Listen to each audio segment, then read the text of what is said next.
एक बार की बात है, सुमन नाम की एक लड़की अपने पिता के साथ रहती थी। उसकी माँ बचपन में ही गुजर गई थी। वह अपने घर का काम करती फिर कॉलेज जाती थी। कॉलेज जाते समय वह रोज रास्ते में एक जगह पक्षियों को दाना डालती थी।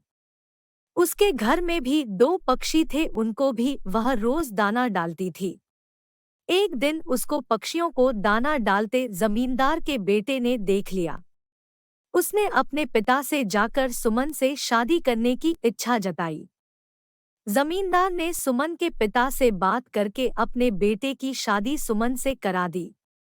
सुमन अपने साथ घर के पिंजरे के दो पक्षी भी लेकर ससुराल आ गई। वह उन पक्षियों को रोज दाना डालती थी। सुमन की सास को यह बिल्कुल भी पसंद नहीं था।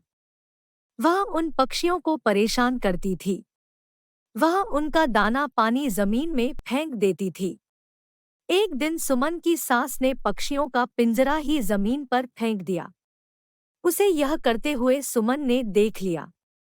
सुमन ने मना किया तो उसकी सास ने सुमन को ही डांट दिया। इन सब बातों से सुमन परेशान रहने लगी। एक दिन सुमन के पति ने परेशानी का कारण पूछा तो उसने सारी बात बता दी।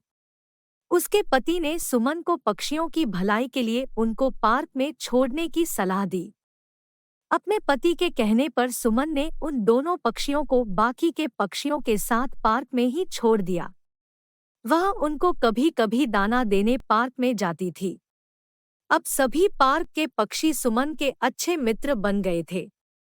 पक्षी अब सुमन के घर पर भी आने लगे। सुमन की सास को जब यह पता लगा तो वह गुस्सा हुई। वह सुमन को उसके मायके छोड़ने के लिए उसको साथ लेकर गई। रास्ते में कुछ चोरों ने सुमन की सास के गहने चुराने की कोशिश की। तभी सुमन के पक्षियों ने आकर चोरों पर हमला किया, जिससे चोर भाग गए।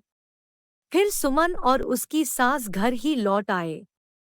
सुमन की सास की सोच पक्षियों के प्रति बदल चुकी थी।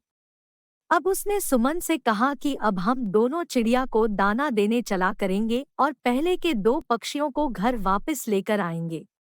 इस बात से सुमन बहुत खुश हुई और फिर दोनों पक्षियों के साथ खुशी खुशी रहने लगे।